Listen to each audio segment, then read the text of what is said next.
자, 실제로 그럼 수험표가 어떻게 나오는지 그 모양을 한번 살펴보겠습니다. 이건 이제 학생이 뽑는 거랑 동일한데요. 눌러보면 네, 이렇게 사진이 있고 수험번호가 보이시죠? 네, 그리고 밑에 우리가 아까 전에 그 안내사항 부분에서 제가 계속 강조드렸던 그 중요한 부분이라고 말씀드렸던 거 있죠. 예, 여기에 들어가면 반드시 이걸 보고 올 수밖에 없으니까 두 번, 세 번 뭐 안내할 필요 없이 제일 확실하게 안내가 되는 부분이죠. 자, 그리고 이제 실제 고사장에서 학생의 이제 이런 수험표를 미리 출력을 해가서 안 갖고 오는 학생들한테 나눠줄 수도 있고, 그 다음에 그 얼굴 확인을 위해서 이제 대조 자료가 필요한데 수험 대장 출력이라는 걸 누르면 이렇게 이제 학생들이 쭉 이렇게 얼굴이랑 기본 정보가 나타나게 됩니다. 그래서 이 부분들을 프린트 하셔가지고 본인 확인하는데 쓰셔도 좋을 것 같습니다. 자, 그 다음 이제 점수 일괄 입력인데요. 자, 우리가 그 체크리스트에 대한 비율은 다 넣어놨고 거기에 대해서는 원점수가 당연히 GED에서 자동으로 계산이 되니까 거기에 대해서는 점수를 넣을 필요가 전혀 없죠. 다만 이제 우리가 수기로 이제 넣어야 되는 점수가 몇 가지가 있었죠. 다시 한번 살펴보겠습니다. 자, 이 학급 같은 경우에는 지금 네, 요거 받았죠. 네. 자, 선시 및 기타 점수에다가 20, 40을 잡아줬으니까 이 점수에 해당하는 원점수를 제가 100점 만점 기준으로 일괄 입력에 넣어줘야겠죠. 자, 그리고 밑에 방 같은 경우에는 네, 자, 영역별 영재성 검사로 해서 이렇게 그 시행했다고 했으니까 여기에 해당하는 점수를 또 넣어줘야 될 겁니다. 그죠? 자, 그럼 이 부분들 점수 일괄 입력에서 한번 넣어보겠습니다. 자, 모집 과정을 하나 고르고요. 예, 단계는 이제 1단계에서 점수를 넣겠죠. 그리고 목록 수는 크게 잡아주시고 검색을 누르시면 자, 이렇게 우리가 그 활성화해 놓은 그 칸만 이렇게 나오게 됩니다. 예를 들어서 선심이 기타 점수가 아까 우리가 20, 40을 잡았던 거 기억나시죠? 그래서 100점 만점 기준으로 80, 예를 들어 95 이렇게 점수 넣고 저장을 하시면 점수 입력이 완료가 된 것입니다. 자, 그 초등학교 네, 6학년 과정에서 우리가 영재성 검사 기준으로 잡아놨던 거 있었는데 그거 한번 제가 한번 여기서 한번 보도록 하겠습니다. 그것도 점수 넣는 거 어떻게 하는지 한번 보여드릴게요. 자, 그럼 5학년 거 잠깐 바꿔볼까요? 네, 요거 외에도 그냥 추가를 하도록 하겠습니다. 영역별 영재성 검사에 수학 네, 그리고 발령들을 주고 저장했습니다. 네, 그러면 아까 그 점수 일괄 입력에서 어떻게 나오는지 보죠.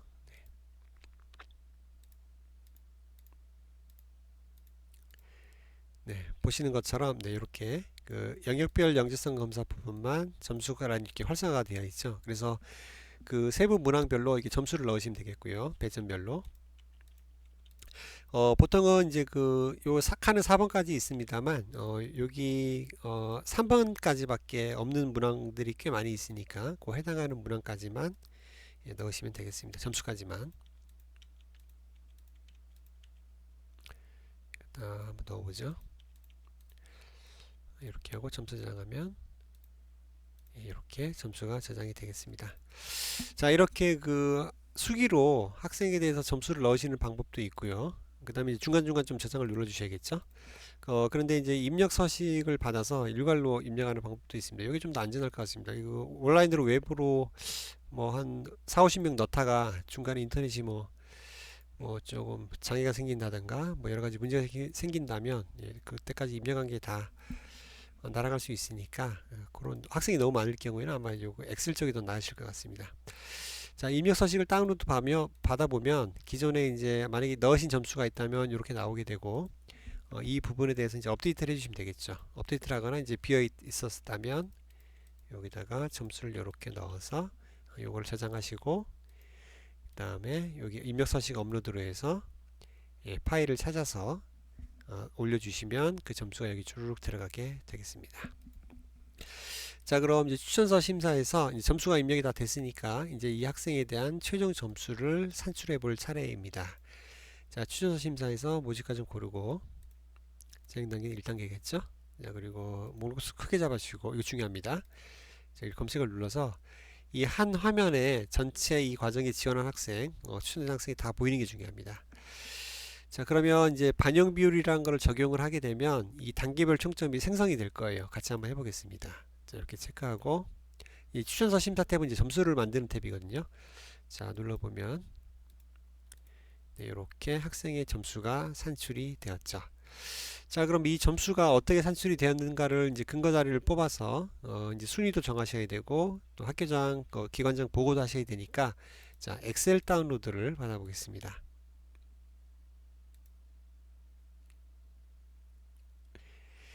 네, 자, 엑셀 다운로드인데요. 자, 학생에 대한 단계별 총점이 D열에 있습니다. D열 97점이고요. 자, 그 다음에 쭉 가보면 자, 영재행동 특성검사가 자, 지금 보시는 것처럼 96점을 받았고 비율은 10%니까 둘을 곱하면 환산점수가 9.6점이 되겠죠.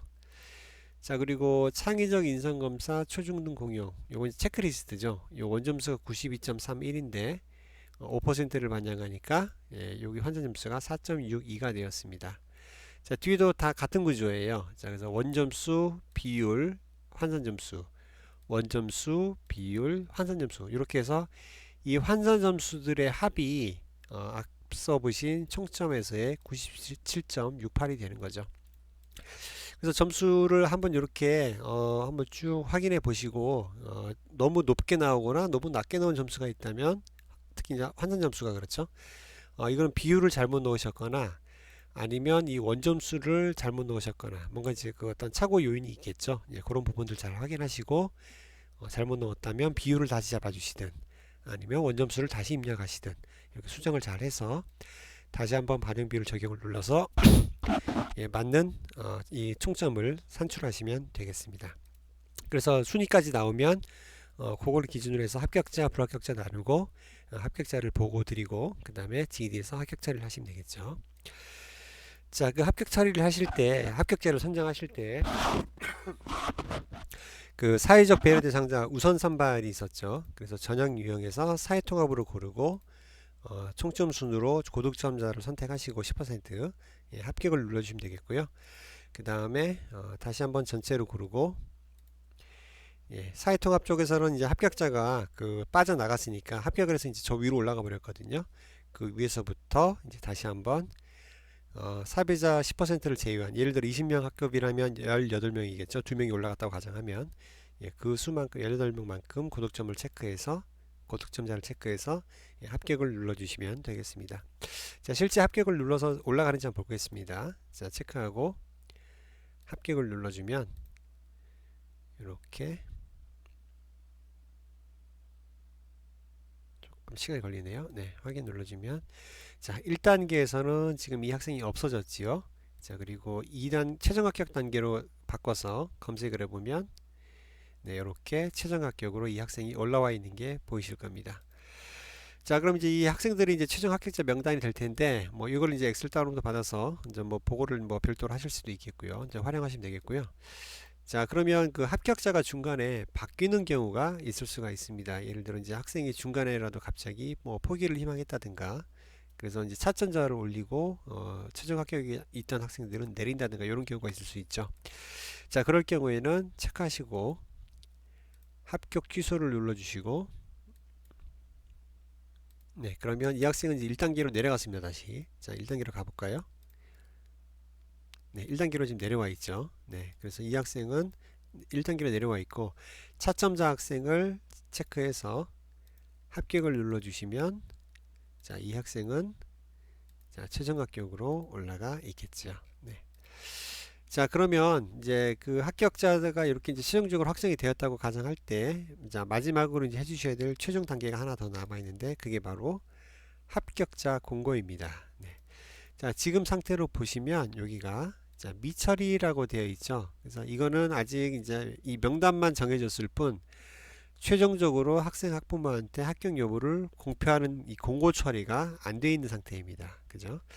자, 그래서 이렇게 체크하시고 합격자 공고를 눌러주시면 네, 이렇게 최종 처리가 최종 합격으로 바뀌게 되고 자, 이 학생은 우리가 아까 그 모집과정 관리에서 잡아놓았던 합격자 발표일 있죠?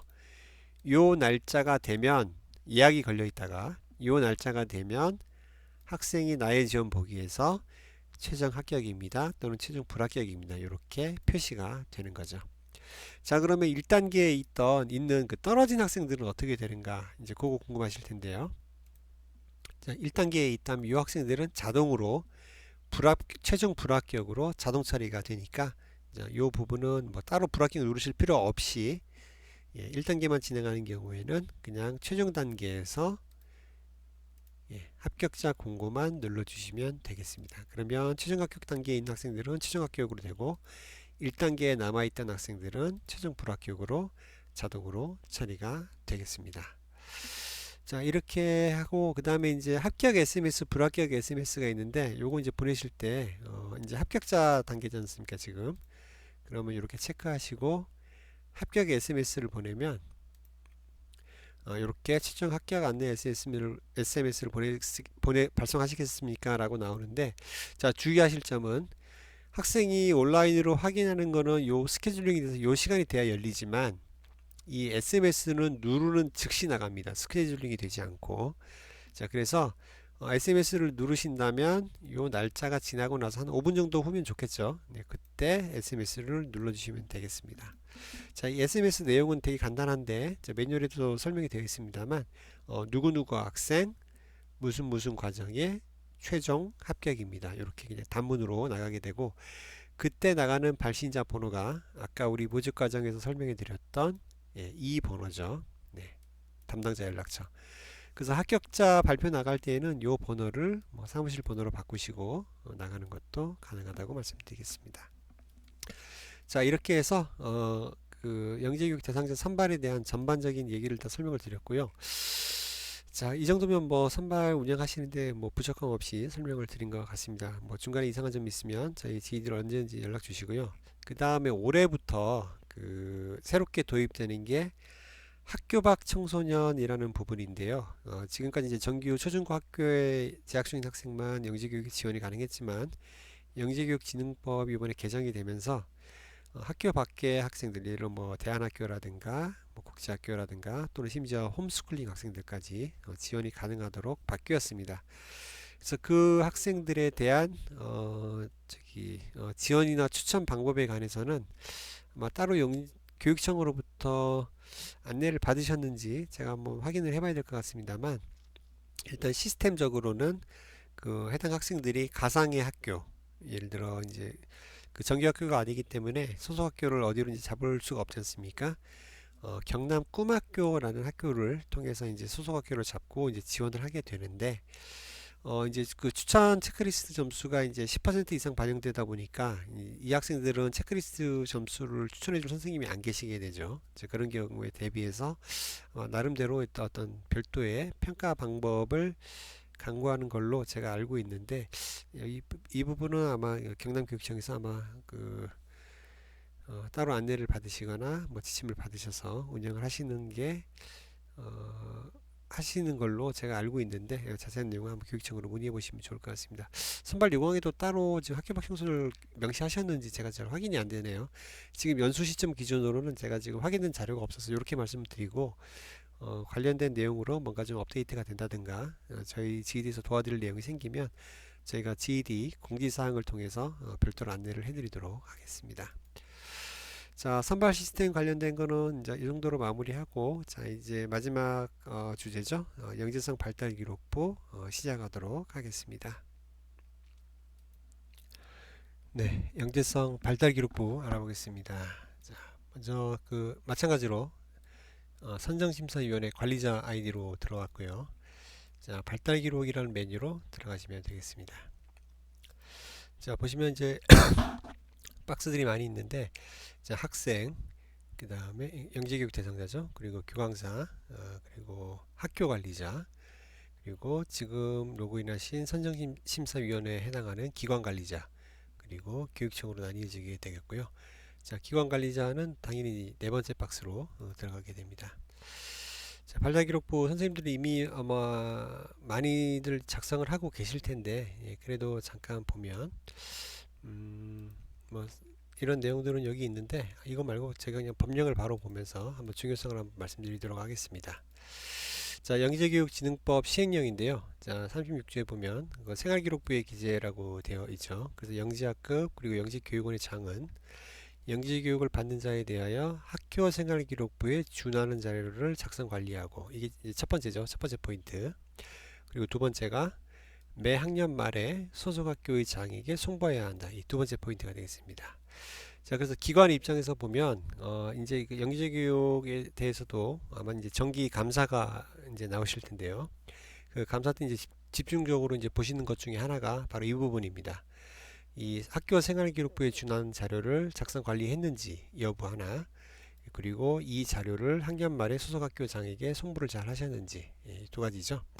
그래서 여기에 대해서 이제 지적사항을 받으시지 않도록 이 GED 발달기록부를 잘 작성을 해주시고, 마지막에 소속학교로 송부하는 것까지 이 GED상에서 이루어집니다.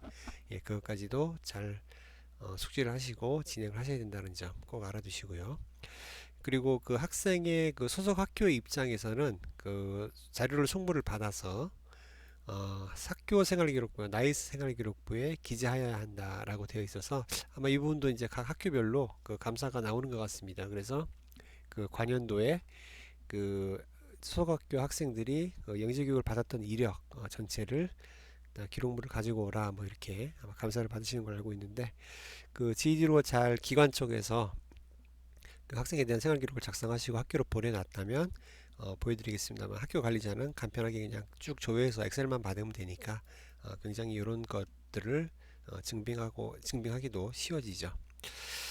자, 그래서 이렇게 이제 중요한 부분이니까 뭐 비단 이제 감사 측면에서뿐만 아니라 학생에 대한 어떤 영재 교육의 성과를 기재하고 학생에 대한 누적된 정보를 바탕으로 해서 어떤 조용 교육을 또 마련해 줄 수 있는 기반이 되는 좋은 자료이고, 또 나중에 또 이 학생이 또 큰 인재가 되었을 때 또 우리나라 영재 교육이 또 어떻게 이 학생의 육성에 기여했는지도 나중에 좋은 자료가 되겠죠.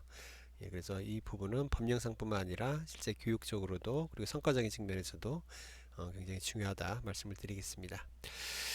자, 그럼 이제 바로 발달기록부 각 메뉴별로 한번 기능을 살펴보도록 하겠습니다. 자, 기관관리자로 들어왔을 때,